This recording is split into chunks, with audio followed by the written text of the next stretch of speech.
Good morning, lovely people. How are you all doing today? I hope you're well. I'm feeling a little bit discombobulated, if I'm honest. It's muggy in London. Oh, we're still desperate for rain. It's just, it feels like we need showers every 2 minutes. I don't have a shower here. I don't have enough height in the ceiling. Yeah, what an odd night. I live on a main road, so at the front, on the front room, obviously where I sleep, that's a main road and it's quite noisy. So I normally sleep with all those windows shut, and then I open all the back windows, as in the kitchen and the bathroom, because it's actually really quite quiet on the back. But last night that wasn't enough, and I don't know, it was about 3:30 in the morning. I was lying there, so I decided to open the front windows, and it was lovely to get that cool breeze in. But then it's like every little noise was kind of sparking something. And I don't know if it was that or what, but last night I had one of my recurring dreams. I'm just going to tell you quickly, not in too much detail, because I know other people's dreams are boring, but I have 2 recurring dreams. I have them often. I've had them often for years and years and years. One, my favourite one, is a sort of a flying levitation type dream. I don't fly like that, or sort of swooping along. I just go up vertically and hover and move around like that. It's most peculiar. Every now and again in that dream I go a bit too high. It's like, oh no, I've got to bring myself down a bit. But I love it. I love that dream. It's just so freeing and liberating and wonderful. The one I had last night is my slightly recurring dream, and it always begins with me standing in the wings at a theatre. So a theatre, an arts theatre, not an operating theatre. I'm standing in the wings, I'm about to go on, and it's always a play, I know, it's always a play I've been in, and so from the wings, looking onto the stage, I can see the cast of that show that I was on, that I worked on. There they all are. It's always the right cast. It's always the right people from my past for the right show, if that makes sense. And I've not got a clue what my lines are. Haven't got a clue. So like last night, I was dreaming. I was back in a production of Chekhov's The Three Sisters, which I did years ago. I mean, it's years and years and years ago. I played Olga, Olyachka, the elder of the 3 sisters. Yeah, and once again, there I am in the wings. I'm looking on stage. I can see Chibutkin. Don't know a single word. And now, in my waking state, I can remember so few of those lines. It's years ago. And you know, you think over the years of doing shows, all those lines that have been crammed into my head. When I did the Edinburgh Bryan play of Virginia, a sort of a play all about Virginia Woolf, it's almost a one-woman show. There are little cameo parts from, there's a male actor who plays both her father and Leonard Woolf, her husband. There's a female actor who appears a little bit in it, who plays Vita Sackville-West. So yeah, and it's a massive lines to cram in. So as one might expect, cramming a new set of lines in, you have to just forget all the other shows you've ever done. Anyway, there we go. That was my recurring dream. I had it last night. It's left me a bit, I'm trying to wake up. I'm going to quickly do some emails before I go to the garden. So I thought today, to wake me up, I'm trying my Up Beet tea pig. Now, where's the ingredients? The ingredients are, they're all organic. It's hibiscus, that's 50% of the content. Then beetroot, ginger, green tea and carrot. I'm not a huge fan of ginger, It's funny that, isn't it? It's back to that taste thing again. What were we talking about the other day when I was talking about taste? Oh, it was Sunday on the sofa, wasn't it? How I can't stand melons and people think I'm weird for not liking melons, but I don't. That's the end of it. Whereas on the other hand, I do love fennel, and some people think, oh, why would you eat licorice food? Oh, yeah, it was the day I was trying my licorice and peppermint tea. Anyway, so, Up Beet energy tea. I don't think a 1 cup of tea is going to give me energy. I'm not lacking in energy. I just feel I'm just in that fog of it was a real tossy-turny night. So let's have a sip. Are you going to be able to see? I don't want to spill it. Oh, can you see? So it's really, really, well, it's as dark purple as beetroot, as dark as you might expect. Let's have a go. Fingers crossed it's not like the licorice.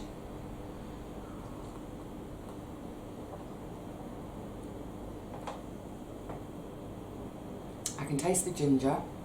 I don't know if I can taste the beetroot or if my brain's telling me to because of the colour.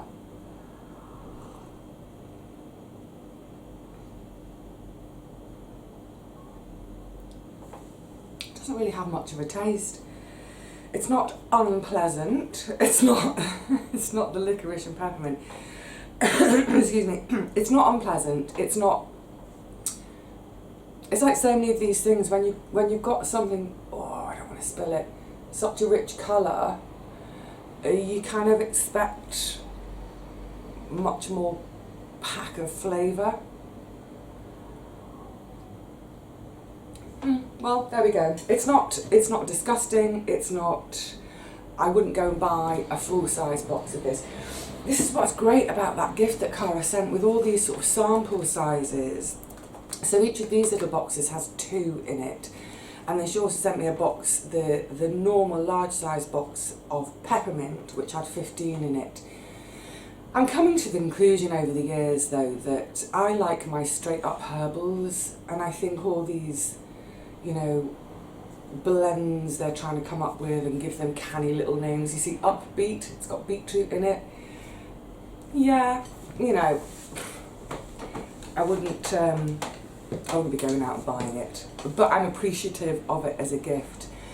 So, excuse me, I'm just going to, I've got a couple of emails I need to see to, and then the plan today is to try and spend some time in the garden, because I haven't recently, other than to water, because we're about to get fiercely hot again. We're heading back into the mid-30s, which 35, double it, so that's 70, add 20, about 90 in Fahrenheit, which I know for loads of you is no big deal, but what you've got to remember is that's not normal for us, and I don't know anyone, amongst any of my friends or anyone, we don't live with air conditioning, we don't do that. So when it gets hot like that, we feel it, we've got nowhere to escape to, you know, as people have said before, I've got a library down, a little local library down the road. They don't have aircon either. They have windows that they open or shade, what have you. So yeah, the plan is to get to the garden today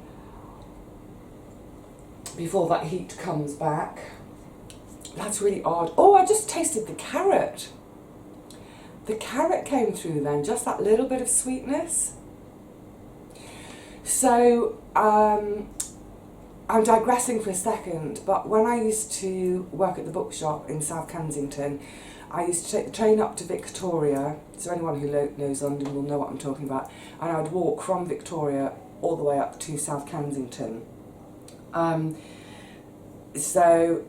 Gloucester Road specifically, so it's about a 2-mile walk or so. It used to take me about half an hour each morning and each evening.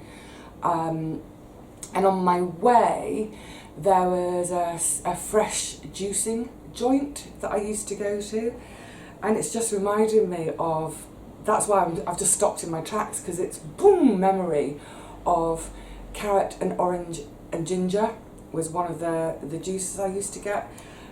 And it's funny because, like I say, I'm not a huge fan of ginger, but I know, you know, oh, it's good for me, so I'll have it. Oh, a little memory trip. Right, stop waffling, Vivi, get to the point. Now, yesterday when I was watering in the garden, I noticed I've got a load of beans to pick, and these are the beans I grow specifically for eating the whole pod, rather than leaving to harvest the beans later on. So that's ostensibly, that's my helder, which is one of my climbing beans, and my birdie rockencore, which is one of my bush beans. So I noticed yesterday that we're a load to pick, and we're just now, with these types of beans, we're getting to the stage where there's probably a few more to pick each day than I would eat that day. So, in other words, we're getting to the stage already, or should I say finally, where I need to start thinking about preserving things again. So for the beans, because I don't have a pressure canner, they're a really, really low acid food.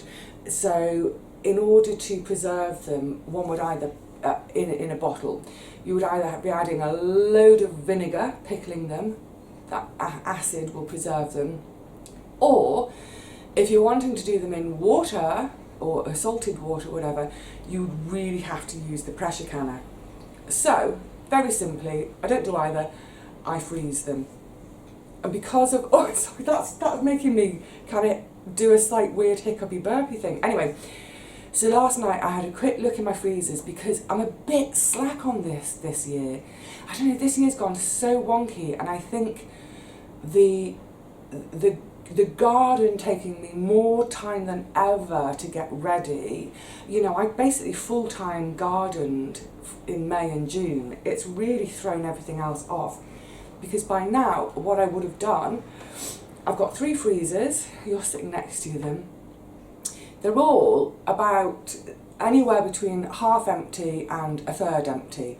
In other words, I could have one of them completely empty if I take the remains of it out and put it into another.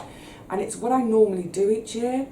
By about May, because obviously the freezers get more and more empty as we go over winter and spring, because winter and spring are the times when I don't have much fresh stuff in the garden apart from brassicas and carrots. God help me, next winter and spring.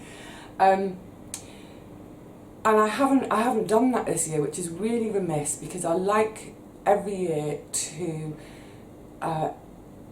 empty the freezers, have them turned off, defrosted, a good cleaner, get them turned back on, get them back down to temperature to start using them again. So the beans, when I was watering yesterday, prompted me to think, so last night I went through all the freezers, had a bit of a stock take.